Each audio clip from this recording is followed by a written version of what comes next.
हाँ भाई, क्या बोला था कि गुजरात 55 या 60% चांसेस है हम इसके साथ जाएंगे और वही जीतेगा। और वो जीता। और जिस तरीके से मैंने आपको बताया था नंबर्स में, अच्छे टॉप ऑर्डर से बैटिंग चलेगी तो 3-4 विकेट से नुकसान पे गुजरात जीत जाएगा। और वैसा ही हुआ। इसी तरीके से अगर आप लखनऊ का आ जाओ, लखनऊ का मैंने आपको 55-60% दिया था। उसका रीज़न मैंने आपको बताया था कि टॉप ऑर्डर से अगर थोड़ी अच्छी बैटिंग हो जाएगी लखनऊ की तो लखनऊ टखनऊ तक लेके आ जाएगा। और इजीली, जैसा मैंने आपको बताया था, टाई चेजिंग में राजस्थान सबसे ज़्यादा वीक चल रहा है और वो कोलैप्स कर सकता है। और वैसा ही हुआ और 2 रन के मार्जिन से हारा। इसी तरीके से पंजाब ने स्लो कंडीशन में बैटिंग की, जैसा कि मैंने आपको बताया था कि अय्यर को अपनी जो होम कंडीशन है वो सूटेबल नहीं देगी, इसलिए कि पंजाब अपनी होम में कोलैप्स कर सकता है। शुरू से बताता हुआ आ रहा था और वैसा का वैसा ही हो रहा है ये। और मेरी आरसीबी जीत गई तो मुझे खुशी है कि भाई मतलब ले लिया अपने होम का। तो भाई बराबर दोनों ने एक एक आपने सामने मार के बराबर का मार्का कर दिया। इसी तरीके से सीएसके का आ जाओ तो भाई मुंबई ने भी अपने होम में बदला ले लिया, जो कि सीएसके ने स्टार्टिंग में जो शुरू का जो पहला मैच जो जीता था मुंबई से वो अपने एमआई चिंबरन में जीता था। और उसके नुकसान में मुंबई को काफ़ी नुकसान हुआ। सीएसके टॉप पे चल रहा था अच्छे मार्जिन से और वही बदला अब मुंबई ने इससे ले लिया सीएसके से, जो कि सबसे बुरी हालत में चल रहा है रिवाइव करने के चक्कर में था और अपनी पोजीशन को मेंटेन कर लिया मुंबई ने। हेलो, अस्सलाम वालेकुम, कैसे हैं? ठीक है, उम्मीद करता हूँ आप लोग भी खैरियत से होंगे। थोड़ा सा लेट हो गए और 2 मैचेस रह गए थे हफ्ते की, उसका एनालिसिस करनी थी। प्रीव्यूज़ मैंने दे दिया था क्योंकि काफ़ी लोगों की अभी बस कंप्लेन आ रही थी कि भाई आप प्रीव्यूज़ नहीं बना रहे। तो थोड़ा सा समय लग गया है। इंशाल्लाह आज आपको दोपहर को प्रीव्यूज़ मिल जाएंगे आईपीएल के, पीएसएल के दोनों। और 4 मैचेस के हम एनालिसिस करेंगे शॉर्ट टर्म में। और वो शॉर्ट टर्म में हम कम से कम 18 से 20 मिनट में आपको देंगे ताकि ईजिली आसान हो। और कोशिश करेंगे आप लोग बस 1 लाख सब्सक्राइबर तक पहुंचा दें 1 महीने में, ताकि ईजिली हम अपना टारगेट कंप्लीट कर चुके होंगे। तो 1 लाख पे ये होगा कि हम लाइव स्ट्रीमिंग में आया करेंगे रोज़ाना 1 दफ़ा 1 घंटे में। तो जिसमें आपको प्रीव्यूज़ और एनालिसिस सारी चीज़ें दे देंगे, सवाल जवाब के भी इसमें हो जाएगा सेशन। तो कोशिश करें आपको चाहे आगाज़ करते हैं। परसों जैसे दिल्ली का हुआ और टॉस जीत के गुजरात ने बॉलिंग ली और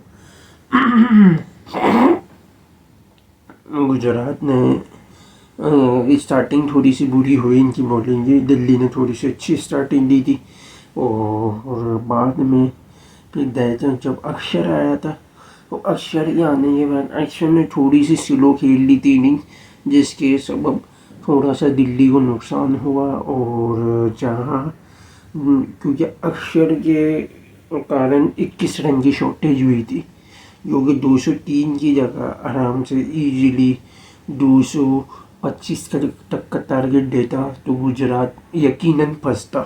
क्योंकि इम्पॉसिबल है तो मुश्किल हो जाता ठीक चेज करना, तो कहीं ना कहीं प्रेशर में दबता।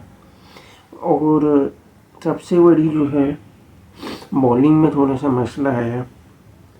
बॉलिंग एवरेज जा रही थी, विकेटें भी ले रहे थे, लेकिन गुजरात ने अपने हिसाब से पकड़ रख ली थी। और स्पेशली प्रासिद कृष्णा की जो बाउंस आ रही थी और बाउंस की जिस तरीके से बरी हो रही थी और उसके बाउंस के अंदर उसने जैसे करुण नायर जैसे, राहुल जैसे और अक्षय जैसे और आपका एक विपराज निगम, तो ये टॉप की जो 3 विकेटें हैं वो मेन तो इसी ने ली बंदे ने और 4 विकेटों के साथ बचा के रखा इसने। फिर इसके साथ साथ फिर गुजरात ने जो स्टार्टिंग ली, अच्छा गिल की गलती थी, गिल ने देखा नहीं, रन आउट हो गया। और वो थोड़ा सा मोमेंटम को चौक कर सकता था, लेकिन ऐसा हुआ नहीं। साई सुदर्शन ने संभाल के रखा इनिंग को। तो आपका बटलर ने थोड़ी सी स्टार्टिंग अच्छी दे दी, पावर प्ले को कैच कर दिया। तो वहाँ से एक टर्निंग पॉइंट था जो दिल्ली को थोड़ा डाउन आने लगा और गुजरात ने पिक कर लिया। अब गुजरात सुदर्शन भी आउट हो गया, फिर वो रदरफोर्ड के नुकसान में वहाँ पे गिर सकती थी गुजरात, लेकिन रदरफोर्ड ने संभाल ली नहीं। जैसे मिडिल ऑर्डर के टॉप ऑर्डर के बल्लेबाज संभालते हैं उसी तरीके से एंकर करने की कोशिश की। बटलर ने भी मारना शुरू किया, रदरफोर्ड के जितने रेडार में आ रही थी वो भी मार रहा था, लेकिन उतना जब तक रदरफोर्ड आउट हुआ, जब तक दिल्ली ये बाजी निकल चुकी थी, और जब तक रदरफोर्ड आउट हुआ उसके बाद तिवाटिया ने दिवालिया कर दिया। तो यहाँ से तो भाई दिल्ली का काम तमाम। 21 रन की शॉर्टेज आई अक्षर की वजह से। बॉलिंग में एक तो सबसे बड़ा ये है कि बटलर को नहीं पकड़ा। अब बटलर को जो है ना, वो एक ही बंदा खा सकता था, और उसका नाम था आपका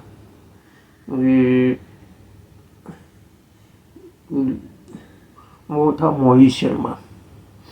अब मोहित शर्मा को मार इतनी लग गई थी कि मोहित शर्मा को इस तरीके से बॉलिंग दे नहीं रहे थे, यकीन नहीं कर रहे थे, भरोसा नहीं डाल जा रहा था कप्तान का, वरना अदरवाइज वही खा सकता था। तो चलो 12 नहीं लिया, वो कप्तान की अपनी मर्जी थी, लेकिन बैटिंग में 21 रन और बॉलिंग बटलर को ना पिक करना, क्योंकि वो फॉर्म में बिल्कुल ही डाउन चल रहा था, और उसी डाउन बंदे को बूस्टिंग मिल गई इसको ना गिरा के। तो अगर वो गिर जाता तो गुजरात का पत्ता साफ था। क्यों? क्योंकि वो मेन एक स्पेशलिस्ट बैटर आउट हो गया था, 3 विकेटें गिर जाती, और रदरफोर्ड के नीचे तिवाटिया, ये शाहरुख खान और ये जितने भी हैं आपके बैटर्स, वो सारे आराम से इजीली, जैसे माइपल लोमरोड भी खेला था आपका, नहीं सॉरी, तो ईजिली कोलेप्स कर दिए थे। तिवाटिया था, फिर राशिद था, शाहरुख खान था। इसी तरीके से फिर आ जाओ लखनऊ का जैसा कि मैंने बोला था कि बैटिंग वाली को ज़्यादा चांसेस हैं। 180 तक का अगर टारगेट आएगा तो ईजिली 20 से 30% टीम के चांसेस होंगे, उसमें से 20% मैंने राजस्थान का दिया था, और वही हुआ। राजस्थान आते आते रह गया, और वो कैसे रह गया उसका भी हम आपको डिस्कशन देते हैं। टॉस जीत के बैटिंग ली लखनऊ ने, पिच के हिसाब से अपने हिसाब से बिल्कुल सही किया फैसला, लेकिन मार्श और पूरन टॉप ऑर्डर से कोलेप्स हुए। पंत आपका कोलेप्स हो गया मिडिल से, तो यानी ये 3 के कोलेप्स होने की वजह से पावर प्ले में थोड़ी सी सुस्ती भी आई, और आराम से इजीली राजस्थान ने पकड़ भी लिया था। लेकिन फिर मसला कहाँ से हुआ? राजस्थान ने मार्करम और बदूनी की पार्टनरशिप, इन दोनों ने जो पार्टनरशिप बनाई, नॉर्मली खेल रहे थे। बदूनी ने अपने हिसाब से इनिंग अच्छी खेली, मार्करम थोड़ा सा स्लो खेला है, और कम से कम 14 रन इसके शॉर्टेस्ट है, और ईजिली आपके 195 तक का टारगेट बनता, ईजिली जीत सकता था। लेकिन 180 चलो नॉर्मल थे, एवरेज थे, राजस्थान बना सकता था, लेकिन राजस्थान ने यहाँ से इन दोनों को पकड़ा नहीं। अब जैसे बदूनी, मैंने आपको क्या बोला था परसों की लखनऊ की प्रीव्यू, उसमें जाके देख लो, मैंने बोला था कि ये पिच अब बदूनी को सूटेबल करती है, वो बदूनी आराम से 30-40 रन बनाएगा, और आपने देख लिया 50 रन उसने बनाए। और सबसे बड़ी चीज़ कि बदूनी मार्करम को जो पकड़ सकता था ना, वो जोफ्रा आर्चर ही पकड़ सकता था। लेकिन जब तक तो आर्चर को इतना दिया नहीं, उसको डेथ ओवर में ज़्यादा मौके मिले, तो इसलिए मार्करम ने थोड़ा फ़ायदा भी उठाया, और हसरंगा की फ्लाइट में उसने खुद कैच दिया, उतना वो खुद विकेट दे के गया। जो बदूनी को जो पकड़ सकता था वो बदूनी को आपका संदीप शर्मा पकड़ सकता था, लेकिन उसकी भी अच्छी खासी कुटाई लग चुकी थी, तो और इतना फ़ायदा हुआ नहीं उसकी बॉलिंग से। वो हो गया या तुषार देशपांडे हो गया, ये दोनों पकड़ सकते थे बदूनी को, लेकिन बदूनी की जो कंडीशन है वो सूटेबल रह गई। ये आज तुषार देश पांडे की बॉलिंग थोड़ी सी अच्छी आ गई और संदीप पिडिया पिछले में संदीप की अच्छी दी। देश पांडे 3-4 मैचेस से पिटता हुआ आ रहा था। फिर पावर प्ले जब आया, पावर प्ले बहुत अच्छी स्टार्टिंग दी राजस्थान ने। जैसे कि आपका जायसवाल थोड़ा सा तेज खेल रहा था, फिर थोड़ा नॉर्मल हुआ, फिर सूर्यवंशी ने मारना शुरू किया।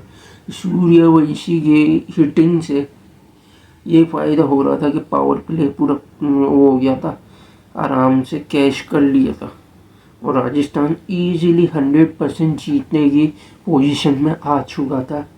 और भाई 8 ओवर में 80 रन थे, यानी 12 ओवर में 72 बॉलों पर 100 रन बनाना कोई मुश्किल नहीं था। पावर प्ले मैन इम्पैक्ट रखता, उसने करके दिखाया भी।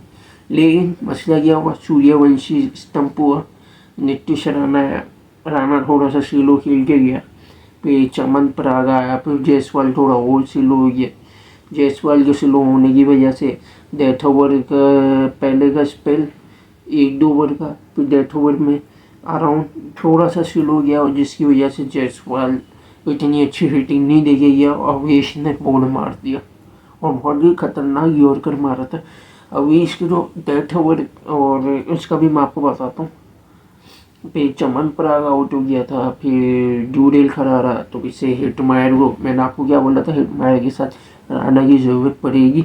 राणा को इन्होंने मौका नहीं दिया, ऊपर ही खिला दिया। राणा अगर नीचे होता ध्रुव जुरेल की जगह पे, ईजिली राणा के साथ थोड़ी हेल्पिंग मिलती हिटिंग में, राजस्थान जीत सकता था। एक वहाँ से एक मार पड़ी राजस्थान को। और दूसरी चीज़ ये, अवेश खान के जो 2 ओवर आखिरी के डेथ ओवर में, वो सबसे बड़े इम्पोर्टेंट है। क्योंकि वो जिस तरीके से अलाइनमेंट का जो है ना, ये 2 उंगली का इस्तेमाल कर रहा था, बॉल रिलीज कर रहा था। यॉर्कर एक बड़ी खतरनाक पड़ती थी उसकी। ज़्यादातर डेथ ओवर में कटर्स मारते हैं ना, कटर्स या ये वाली कटर, उसमें इतना फ़ायदा नहीं होता, बॉलर स्पीड ही आता है। जैसे शार्दुल ठाकुर जैसा बॉलर है, कोशिश करता है कि विकेट से थोड़ा हट के लाइन से बाहर करने की, कि बैट्समैन को डर हो कि वाइड ना खा जाए एम्पायर, तो उसके डर में वो चांसेस लेता है, तो बॉल थोड़ा सा बाहर की तरफ यॉर्कर में मिस भी कर बैठता है या सिंगल आ जाता है। तो इसी तरीके से अवेश ने अपने हिसाब से करा, ये बॉल यॉर्कर पे यॉर्कर रखी और इसके यॉर्कर में पेस भी अच्छा आ रहा था, 138, 39, 40, 140। तो उसके यॉर्कर में आखिरी के जो 3 ओवर है ना, उसमें ये फ़ायदा हुआ कि बॉल मारा पहले जायसवाल को, फिर चमन पराग को LBW पता नहीं कहाँ घुमाना चाह रहा था, फिर आपका हिटमायर आया आखिरी ओवर में। 9 रन चाहिए थे, ईजीली 9 रन चाहिए था, आराम से बना लेता। अब मैं ये देख रहा हूँ, हिटमायर हिटिंग की जगह सिंगल डबल पे ज़्यादा चांसेस है। सही है भाई, मैं अप्रिशिएट करता हूँ, क्योंकि मैं खुद ऐसी इनिंग को ना ज़्यादा अच्छा प्रीफर करता हूँ। उसका रीज़न ये है कि हिटिंग में कहीं ना कहीं चांसेस होते हैं कि विकेट गिरने के, और सिंगल डबल में आपको कंफर्म आपको रन मिलते रहते हैं। तो वो कर रहा था, मेरे को अच्छा लग रहा था, सही था। लेकिन गलती ये कि अवेश की बॉल पे ठाकुर को बिना देखे फुल टॉस पे कैच दे दिया, वहाँ से भी नुकसान हुआ। शुभम दुबे और ध्रुव जुरेल रन बना नहीं सके और वहीं आराम से 2 रन से राजस्थान हार गया। मैं एक रीज़न मैं आपको बताऊँ, बदूनी और मार्करम को ना पकड़े जाए। दूसरा रीज़न मैं आपको बताऊँ कि राणा को जुरेल की जगह पर ना बेच के, ध्रुव जुरेल को राणा की जगह पर ना बेच के सबसे बड़ी गलती की, और डेथ ओवर में मार खाए अवेश की। तो ये 3 एक रीज़न है। और बच्चा बाकायदा रो रहा था सूर्यवंशी, कोई बात नहीं बेटे, होता है, रो नहीं। और इस बच्चे की इनिंग पे मूड दिया टीम ने। भाई मैं तो पहले दिन से ही बोलता हुआ आ रहा हूँ, संजू जब इंजर्ड हुआ, जब तुम्हें इसको खिलाने की जरूरत पड़ी, उससे पहले तुम गायब थे, कहाँ सो रहे थे, पहले खिलाते इसको। अब आधा टूर्नामेंट पूरा निकल गया, अब तुम्हें ये याद आया। तो ये भी नाइंसाफ़ी है भाई रेहान पराग की, बहुत ज़्यादा बड़ी बदमाशी चल रही थी। इसी तरीके से आप आ जाओ RCB ने टॉस जीत के बॉलिंग ली, सबसे बड़ा जो है ना रिस्क लिया, मैं बोलूँगा रिस्क। क्यों? यहाँ पे टारगेट चेज करना मुश्किल है, 180 170। और पंजाब ने बाकायदा पावर प्ले में स्टार्टिंग अच्छी ली थी, आर्या प्रभ सिमरन सिंह कैच कर लिया था। सबसे बड़ा मसला क्या हुआ, अय्यर को जो शूट नहीं करती, अय्यर भी गया पावर प्ले में, प्रभ सिमरन सिंह और आर्या तो आउट हो ही गए थे। और पावर प्ले जैसे ही ख़त्म हुआ था प्रभ सिमरन सिंह आउट हो गया था फ़ौरन। पहले पावर प्ले में आर्या को पकड़ लिया कृणाल पांड्या ने। मैंने बोला था कि भाई ये स्पिन में थोड़ा वीक है, फास्ट में बोले आपको ये रन दे देगा, तो वही हुआ। कृणाल ने 5वें ओवर में लग के इसको पकड़ लिया, ये आउट हुआ। अय्यर थोड़ा सा स्लो हुआ, पावर प्ले थोड़ा सा स्लो हुआ। प्रभ सिमरन सिंह थोड़ा सा प्रेशर में आया पावर प्ले के बाद। उसी के पहले ओवर में ही यानी 7वें की पहली बॉल पे प्रभ सिमरन सिंह कृणाल को कैच दे बैठा, और उसी के अगले ओवर में अय्यर का लोंडा भी आउट हो गया। फिर सबसे बड़ी गलती ये कि इंग्लिश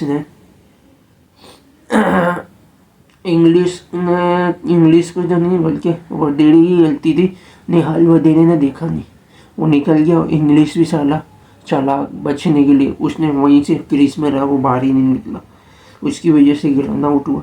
निहाल वडेरा अगर खेल जाता, एटलीस्ट जो पंजाब को जो मार पड़ी है ना, तो शशांक के स्लो इनिंग खेलने की वजह से पड़ी है, वरना वही 33 बॉल अगर वडेरा खेलता।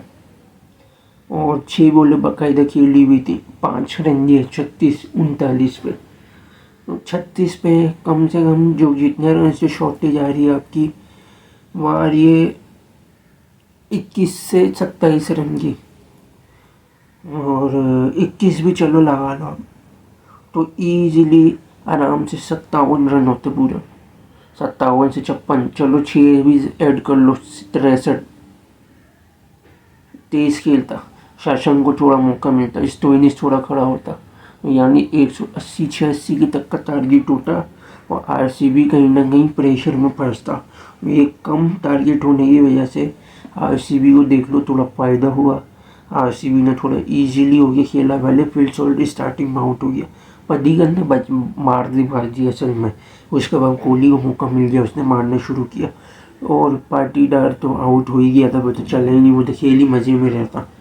ये देखो 19 ओवर में जाके टारगेट चेज हुआ, मज़े से खेल लेते ये।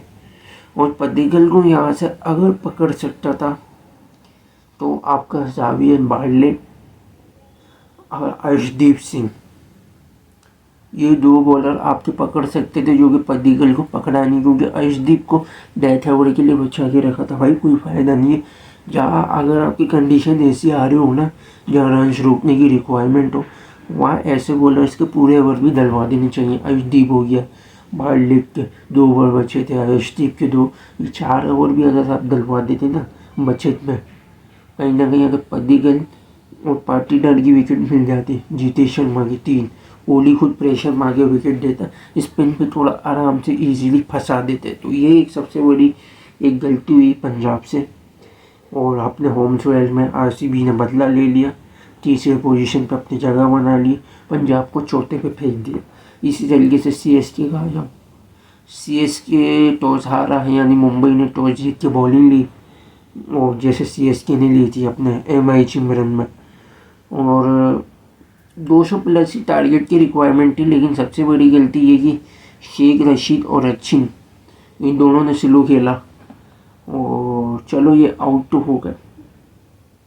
आयुष मात्रे जो कि यंग प्लेयर है, और जो कि आपका अंडर 19 का लड़का है, ये पिछले साल मैंने शायद इसको देखा था खेलते हुए 24 के वर्ल्ड कप में अंडर 19, और बाकायदा सूर्यवंशी और ये साथ ही थे, और बाकायदा मैंने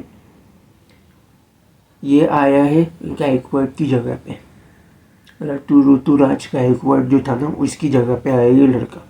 और भाई नो डाउट इसकी जो बैटिंग जो स्टांस है ना, वो बिल्कुल अंपाती रायुडू के स्टाइल का है। अब दोनों की बैटिंग का फ़र्क क्या है, आयुष मात्रे जो है ना वो नई बॉल पावर प्ले की स्टार्टिंग और आपका जो मिडिल ओवर तक ये अच्छा खेलता है। अंबाती रायुडू जो था वो पावर प्ले में थोड़ा सा फंसता था, पावर प्ले के बाद मिडिल ऑर्डर में या डेथ ओवर में अच्छा मारता था, लेकिन ये मारते रहे जो है मिडिल ऑर्डर के बाद का जो स्पेल है या आपका डेथ ओवर में उसमें ही थोड़ा सा फंसता है। वजह ये कि जो कटर्स टाइप के बॉलर होते हैं उसको ये आराम से इजीली हाई कैच उठा के दे देता, तो ये एक इसकी वीकनेस है सबसे बड़ी।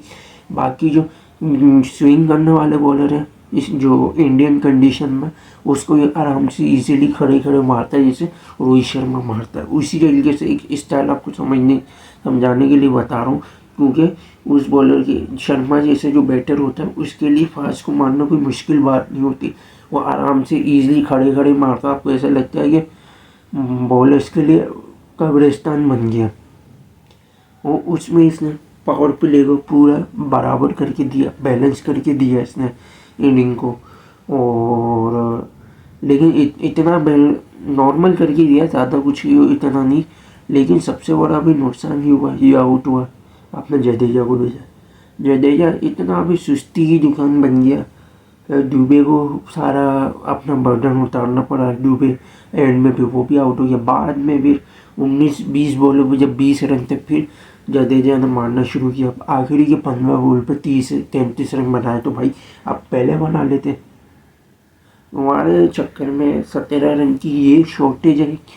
और सबसे बड़ी ये शेख रशीद की जगह आप चाहो तो आयुष मातेरे को रख सकते हो। पहले ये था नहीं, तो इसलिए मैं डीवन कॉनवे को कंसीडर करता था कि भाई आप डीवन कॉनवे को रखो।